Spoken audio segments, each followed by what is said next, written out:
Every night, without your permission, your mind goes somewhere you cannot follow consciously.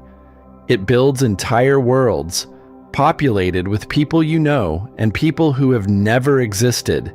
It stages conversations you haven't had, revisits places that are gone, generates emotions so real they stay in your body hours after you wake.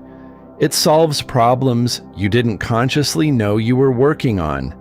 It surfaces fears you've been too busy to acknowledge and desires you've been too guarded to admit. And then you wake up, shake it off, pour your coffee, and call it nothing. Just a dream. But here is the question worth sitting with. What if the part of you that runs while you sleep is not the lesser version of your mind, but the freer one?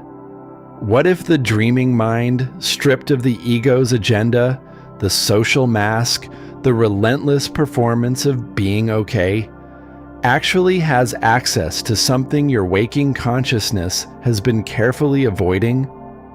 What if your dreams are not random neural noise, but the most honest conversation you ever have with yourself? Part 1. What the brain is actually doing during REM sleep. The stage where vivid dreaming occurs. The brain is not resting. In terms of metabolic activity, it is nearly as active as when you are fully awake. But the activity is radically different in character. The prefrontal cortex, the region responsible for logic, judgment, social inhibition, and the critical evaluation of ideas, goes dramatically quiet.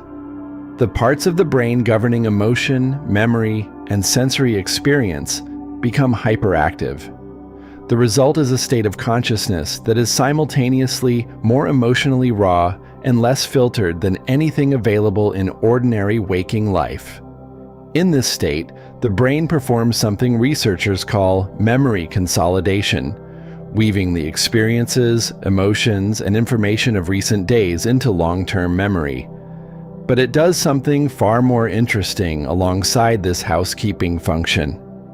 It begins making connections that the waking mind, governed by logic and linear thinking, would never allow. Neuroscientist Matthew Walker describes dreaming as a form of overnight therapy, a process by which the emotional charge attached to difficult memories gets metabolized, stripped of its rawness, integrated into the larger architecture of the self. The dreaming brain is not replaying your day. It is processing it, finding the emotional meaning underneath the events, connecting it to older patterns, and delivering the synthesis in the only language available to it: image, symbol, and feeling. Part 2. The language you never learned to read. The reason most people dismiss their dreams is that dreams do not speak in prose.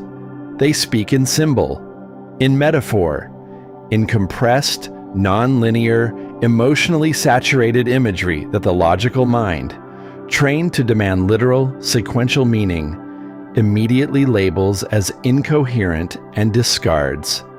But symbol is not a primitive form of communication. It is a denser one. A single dream image can carry more meaning than a paragraph of analysis. The house in your dream is not just a house. It is the self, the psyche, the structure of your identity, with every room representing a different aspect of what you contain. The figure chasing you is not a random threat. It is the part of yourself you have been refusing to face, wearing whatever mask your unconscious has assigned it. The recurring exam you haven't studied for is not anxiety about school.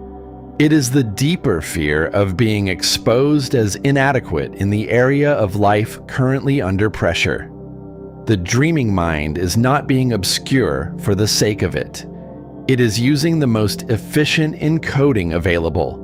One image, one sequence, one feeling that contains multitudes. The problem is not that dreams are meaningless. The problem is that we were never taught to read them. and what goes unread keeps returning. The same dream, the same symbol, the same emotional signature, appearing again and again until the waking mind finally pays enough attention to receive what is being sent. Part 3. What your dreams are tracking. The dreaming mind has no investment in the story you tell about yourself while awake. It does not care about the version of you that is managing, functioning, presenting, and performing. It has no access to the social calculations that govern what you admit and what you conceal. In the dream state, the sensor is off, and what surfaces is what is actually there beneath the management. This is why dreams so reliably expose the gap between what you consciously believe and what you unconsciously feel. You tell yourself the relationship is fine. Your dreams show you trapped in a house with no exits. You tell yourself you've moved on from the loss. Your dreams keep returning you to the place it happened. You tell yourself you want the thing you're pursuing. Your dreams put you there and fill the arrival with dread instead of satisfaction. The dreaming mind is not being pessimistic. It is being precise. It is tracking the emotional truth of your life with a fidelity that the waking mind, invested in its own narratives, committed to its own defenses, cannot match. It is showing you not what you want to be true, but what your deepest self actually registers as true. And in that gap, between the story you're telling and the truth the dreams are tracking, is where the real work of your life is waiting. Part 4. How to actually listen. Most people's relationship with their dreams is passive at best. They remember fragments occasionally, feel vaguely unsettled or moved, and move on. But dreams respond to attention. The more consistently you meet them with genuine curiosity, the more clearly they begin to communicate. The single most important practice is immediate capture. The dreaming mind's communications dissolve rapidly upon waking, not because they are fragile, but because the returning prefrontal cortex begins its editing function almost immediately, rationalizing, dismissing, overwriting. Keep something to write on within reach. Before you speak, before you check your phone, before the day's agenda colonizes your attention, write down whatever remains. Not to interpret it yet, just to catch it. Then sit with the emotional residue before the content. The feeling a dream leaves behind is often more informative than the specific images. A dream that leaves you with a feeling of unexplained grief is telling you something about grief that is present in your waking life. A dream that leaves you with a quiet sense of freedom is pointing towards something your waking life is currently denying you. Ask one question of every dream that stays with you. What in my waking life does this feeling belong to? Not what does this symbol mean in a dictionary of dream interpretation. Not what does Jung say about water or stairs or teeth. What does this feeling, in your life right now, correspond to? The answer, when it arrives, rarely requires analysis.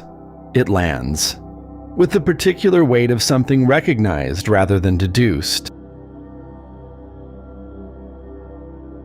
Every night, a part of you that has no agenda, no performance, no investment in the comfortable story, speaks.